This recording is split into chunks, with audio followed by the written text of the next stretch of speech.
ಎಲ್ಲರಿಗೂ ನಮಸ್ಕಾರ. ನಿಮ್ಮ ಜೊತೆ ಖುಷಿ ವಿತ್ ಲೈಫ್. ನಾನಿವತ್ತು ನಿಮ್ಮ ಜೊತೆ ಶೇರ್ ಮಾಡ್ತಿರೋ ವಿಷಯ ಬಂದು ಉಳುಗಿನಮುರುಡಿ ಟೆಂಪಲ್ ಬಗ್ಗೆ. ಸೊ ಈ ಉಳುಗಿನಮುರುಡಿ ಟೆಂಪಲ್ ಬಂದು ಗುಂಡ್ಲುಪೇಟೆ ತಾಲೂಕಿನ ಚಾಮರಾಜನಗರ ಡಿಸ್ಟಿಕ್ ಇರುವಂತಹ ಒಂದು ಕಿಲಗರೆ ಅನ್ನೋ ಒಂದು ಗ್ರಾಮದ ಹತ್ರ ಸಿಗುತ್ತೆ ಈ ಉಳುಗಿನಮುರುಡಿ ಬೆಟ್ಟ. ಇದನ್ನು ನಾವು ದಕ್ಷಿಣ ಶೇಷಾದ್ರಿ ಅಂತಲೂ ಕೂಡ ಕರಿತೀವಿ, ಮತ್ತು ಉಳಿಗಾದ್ರಿ ಅಂತಲೂ ಕೂಡ ಕರಿತೀವಿ.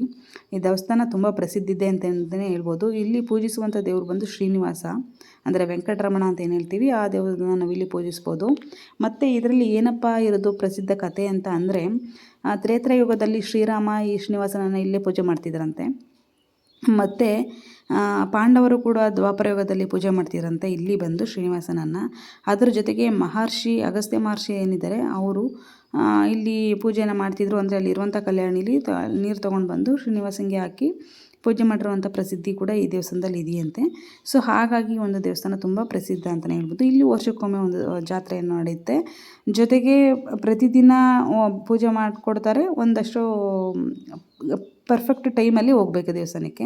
ಇನ್ನು ಮಿಕ್ಕಿ ಟೈಮಲ್ಲೆಲ್ಲ ಕ್ಲೋಸ್ ಆಗಿಬಿಟ್ಟಿತ್ತು. ನಾನು ಯಾಕೆ ಈ ವಿಷಯ ಹೇಳಿದೆ ಅಂತಂದರೆ, ನಾನು 2-3 ಸಲ ಹೋಗಿದಾಗ ಕ್ಲೋಸ್ ಆಗಿತ್ತು ಮಧ್ಯಾಹ್ನ ಟೈಮು. ಸೊ ಹಾಗಾಗಿ ಬೆಳಗ್ಗೆ ಮತ್ತು ಈವ್ನಿಂಗು ಓಪನ್ ಆಗಿರುತ್ತೆ. ಸೊ ಆ ಟೈಮಲ್ಲಿ ಟ್ರೈ ಮಾಡಿ. ದೇವಸ್ಥಾನ ಮಾತ್ರ ತುಂಬ ಚೆನ್ನಾಗಿದೆ. ಅದ್ರ ಜೊತೆಗೆ ಇಲ್ಲಿ ಒಂದು ದೇವಸ್ಥಾನದ ಜೊತೆಗೆ ಇನ್ನು ಆ ಕಡೆ ಒಂದು ಮಂಟಪ ಥರ ಇದೆ ಕೆಳಗಡೆ. ಅಲ್ಲಿ ವ್ಯೂ ಪಾಯಿಂಟ್ ತುಂಬ ಚೆನ್ನಾಗಿದೆ, ಅದನ್ನು ಕೂಡ ಮತ್ತು ದೇವಸ್ಥಾನದ ಮುಂಭಾಗದಲ್ಲಿ ಬಂದರೆ 2 ಆನೆಗಳಿದೆ ಮುಂದೆ, ಅಂದರೆ ಮಾಡಿರೋವಂಥದ್ದು.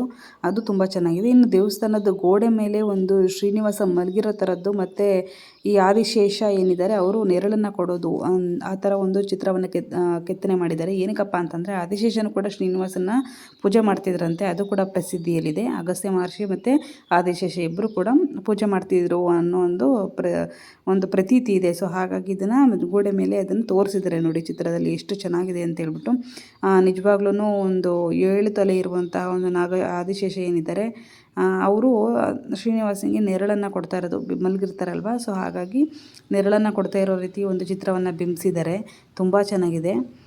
ನೋಡ್ಬೋದು ನೀವೆಲ್ಲ. ಶ್ರೀ ಲಕ್ಷ್ಮೀನೂ ಅಷ್ಟೇ 3 ಮುಖ ಇರುವಂತಹ ಒಂದು ಲಕ್ಷ್ಮೀನೂ ಕೂಡ ಕೆತ್ತನೆ ಮಾಡಿರ್ತಾರೆ. ತುಂಬ ಚೆನ್ನಾಗಿದೆ ದೇವಸ್ಥಾನ ಮಾತ್ರ. ಮೇಲ್ಗಡೆ ಅಷ್ಟೇ ಪ್ರತಿಯೊಂದು ಕೆತ್ತನೆಗೂ ಪ್ರತಿಯೊಂದು ದೇವ್ರಿಗೂ ಒಂದು ಅರ್ಥ ಇದೆ ಅಂತಲೇ ಹೇಳ್ಬೋದು. ಮತ್ತು ನೋಡಿ ಇಲ್ಲಿ ನಾವು ಹೇಳಿದ್ನಲ್ಲ ವ್ಯೂ ಪಾಯಿಂಟ್ ಅಂತ, ಇದು ದೇವಸ್ಥಾನ ಹೇಗೆ ಕಾಣುತ್ತೆ ನೋಡಿ. ಈ ವ್ಯೂ ಪಾಯಿಂಟಿಂದ ತುಂಬ ಚೆನ್ನಾಗಿದೆ. ಫೋಟೋಸ್ ತೆಗೆಸ್ಕೊಳಕ್ಕಂತೂ ತುಂಬ ಚೆನ್ನಾಗಿರೋ ಪ್ಲೇಸ್ ಅಂತಲೇ ಹೇಳ್ಬೋದು. ನಾನು ಫೋಟೋ ತೆಗೆಸ್ಕೊಂಡಿದ್ದೀನಿ ನೋಡಿ, ನೋಡ್ತಾ ಇದ್ದೀರಲ್ವಾ. ಸೊ ಫೋಟೋ ತೆಗೆಸ್ಕೊಳ್ಳೋಕೆ ಒಳ್ಳೆ ಪ್ಲೇಸ್ ಅಂತಲೇ ಹೇಳ್ಬೋದು.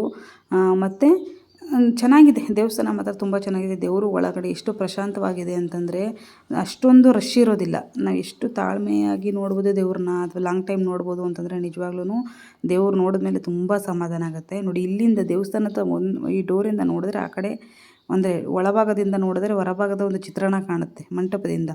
ತುಂಬ ಚೆನ್ನಾಗಿದೆ ದೇವಸ್ಥಾನ. ನೋಡಿ ನೀವು ಒಂದು ಸಲ ಹೋಗಿ ನೋಡ್ಕೊಂಡು ಬನ್ನಿ. ಸೊ ಇವತ್ತಿನ ವಿಡಿಯೋ ಇದಾಗಿತ್ತು. ನಿಮಗೆ ವಿಡಿಯೋ ಇಷ್ಟ ಆದರೆ ವಿಡಿಯೋಗೆ ಲೈಕ್ ಮಾಡಿ, ಮತ್ತು ಕಮೆಂಟ್ ಮಾಡಿ, ಸಬ್ಸ್ಕ್ರೈಬ್ ಮಾಡಿಕೊಂಡು ವಿಡಿಯೋನ ನೋಡೋದನ್ನು ಮರಿಬೇಡಿ. ಧನ್ಯವಾದಗಳು. ಇನ್ನೊಂದು ವಿಡಿಯೋಗಳು ನಿಮ್ಮ ಜೊತೆ ಮತ್ತೆ ಸಿಗ್ತೇನೆ.